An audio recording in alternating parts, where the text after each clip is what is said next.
all come from all walks of life. They all have lives they lead.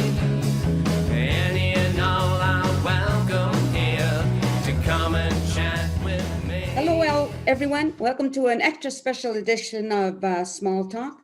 Edition, I meant episode. You know what I'm talking about. I was just thinking about today's young people and how they maneuver themselves through the pandemic world. What can we do about it? You know, what can I do about it? Obviously, I'm not in a position to help anybody, but I do have this show, which means I could maybe for 10 or 15 minutes put the spotlight on somebody. With that being said, today's guest is very beautiful, very talented young lady who just happens to be a relative of mine, my great niece, Jordan Guitar. Hi, Jordan. Hi, Auntie. Well, I know your mom's there. Tell her to poke her head in and say hello. Oh, she just left because we started recording. Okay. I just quickly want to talk to the audience about your last name has a D on it. And I've explained this a zillion times, but not everybody sees this. So your grandmother, my younger sister, Pauline, on her birth certificate, she's the guitar duh. On my birth certificate, I don't have the D, and I'm one of 3 who originally didn't have the D out of 12. So there we go. You're stuck with the D and I don't have it. So anyway, I wanted to talk about your awesome talent with makeup, whether it's beauty or they're going the opposite way. When did you first get involved with working with makeup? Actually, my grandma had a lot of influence on me. From when I was very, very little, she would teach me how to do my makeup. We'd have our little makeover days where we do like a skincare. There's a picture of me. I think I'm less than 3 years old because I'm still in a high chair and I have a mirror and a lipstick and I'm putting it on as like professionally as I can. So it was quite young for sure. So how did it evolve though? Because I mean, a lot of little kids are, might get that, but they don't go anywhere with it, you know? So, right. Go ahead. I think the interest just sort of stayed as I got older because we would keep doing it. You know, it wasn't just something from when I was little. We would do it a lot as I got older. And then when I became more of a teenager, I got a big interest in horror movies and like the genre. And I started being really interested in the special effects behind it. So I think that's where that started too, was a love of movies as well. Did you ever get any kind of training or is it all just self-taught? I was self-taught up until very recently, but just this fall, I started taking a cosmetics course in beauty makeup. Oh, that's what you're in school for? Yeah, that's what I'm in school for right now. Okay, so now what are the odds when you come out of school? Because that's one of the things I was worried about with young people. And then normally you go to university or whatever schooling and you come out and you kind of expect to work in that field.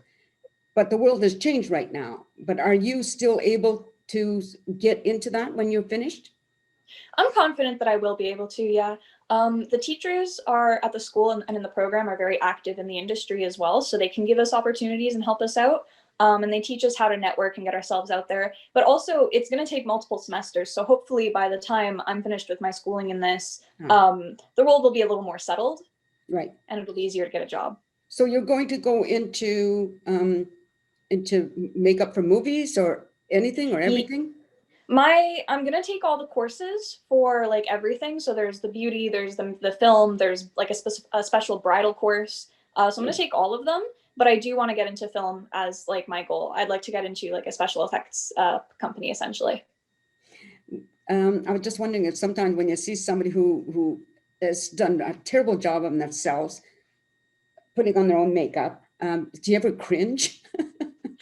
I do sometimes. I try not to judge people. I think, if you like to do your makeup a certain way, who am I to tell you not to? But I think there are definitely opportunities where I cringe because I can tell this person just doesn't realize what they look like. Yeah, I'm one of those. I learned very late in life to put on makeup, so I just sort of struggling.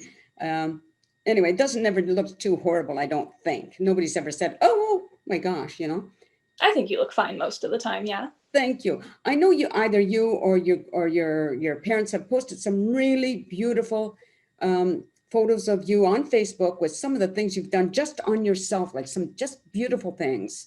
And I would love to see some of those. It's just so great. Or maybe if you can't show them, maybe you can give us some tips on what we could do. Yeah, I think showing would be a little difficult, but I can definitely give tips because I have been amassing lots of knowledge since I've started school. I think the one thing that's really important that a lot of people overlook is you have to do skincare before you put your makeup on. If you want to put a foundation, you have to have like a clean base. So it's really important to wash your face with a cleanser, use like a moisturizing cream or something to really soften your skin. And that can make like the world of difference for how your foundation and how your base is going to look. And that can make the entire look like a lot better than it would be otherwise. Right. So I think that's an important step. Yeah, for sure. I've seen some like some stars when they show themselves without their makeup, and it's like, oh my gosh, like you wouldn't recognize them sometimes. So, Yeah, makeup is powerful. but I don't understand, like I kind of don't understand going that far that you're not almost not recognizable for when you're out just out there being like in front of a camera compared to when you're home. Like why do you think some people go to that extreme? I think we've developed a huge culture of like airbrushed perfection, especially with social media and like Instagram, especially. There's this idea of the Instagram airbrushed aesthetic, which is a specific style of putting on your makeup so that you look absolutely perfect and camera ready no matter what. So I think it's just a culture we've developed where we feel like we have to look perfect no matter what. And celebrities, I think, get sort of the worst end of that because they're always in the public eye, so they don't have much options except to do that constantly. Oh, right. Okay. I'd be too lazy to do it. One thing I want to know, like I have brown eyes. Okay. Now, should I be wearing certain colors because of my brown eyes compared to somebody with blue eyes? Yeah, so according to color theory, if you want to make your eyes pop, you have to use a color that's complementary to the eye color. So for blue eyes, you would want to use like an orange base eyeshadow and like warm tones like that. For brown eyes, there's a lot of versatility. It depends what the undertone of the brown is. You could have greenish brown eyes, at which point more warm toned like pink eyeshadows would look pretty, or you could have more like honey like brown eyes, which is very warm tone, very yellow, at which point blue eyeshadows like cool tones would look good. You have to match it with the opposite essentially, and that'll make the color pop. Oh, I see. Okay. And what about older people? Like I'm a senior, I'm sure there's colors that some people would say, well, that's not quite for you because of your age. Well, for mature skin, we're taught to avoid shimmers. Excess shimmer and glitter can essentially age the skin further. So you want to avoid that, and you want to stick to mid to dark neutral tones. Oh, but I like glitter. It's unfortunate, I know. I think these rules are put in place almost arbitrarily because at the end of the day, you can still do whatever you want with makeup. Like we're taught these are the things you should do, but if your client asks for something specific, you should give it to them anyways, even if it's against your better judgment. So I think you absolutely can still go in with the glitters and the colors. My mom is the same way. She loves like bright 80s looks. So yeah, I don't know if I go quite there, but like I like fun clothing, so I would like the makeup to be fun as well. Although I don't have the knack for doing that, but if I had the knack, I would certainly glam all up and have total fun with it. I don't have, the show is so poor. I don't have anybody to say makeup. yeah, Maybe you could move up this direction and you could do my makeup before the show. I would. So, okay, so now let's move into the horror part of what you do. If you wanted to do, say, a scar on your face, give us an idea of how that you would start and what you would do. So there's a couple ways to do it. I used to use liquid latex and tissue, and what you would do is you layer the latex and the tissue together, and then you can either cut into it or you can sort of shape it and mold it. But I've moved on from that more, and I like to use scar putty. And so I make my own, and it's a mixture of Vaseline and flour. So it's really gross to make because you're just mixing Vaseline into like cooking flour. Yeah. And eventually you get this really nice like putty, and it'll stick to your skin, and you can use Vaseline to make it stick more, and you can really mold it however you want. And so you would put that on, you would get your shape, and then you would start to color it with makeup on top. So have you done anything this year for like Halloween purposes? I didn't this year only because I wasn't going out. There wasn't much to do, so I wanted to be comfortable at home to watch scary movies. A few weeks ago, I did just a test look of based on a character who has like a bunch of burn scars on his body. So I did that. Right. I saw this really nice photo of you where you had, I can't remember, something about like you had some makeup coming down. Yeah. That was for class. We were told to just we were given 2 hours and we were told do whatever we want. And our guideline was to use all of the products in the wrong way, essentially. So if we had like a lip product, put it anywhere but on our lips. And so that was just the result of that class with like zero guidance and just do what I want. And so it was like a foundation base, and then it was almost all lip products otherwise. And then I used a blush on my lips. Okay. All right. Now, do you ever match the makeup to your hair?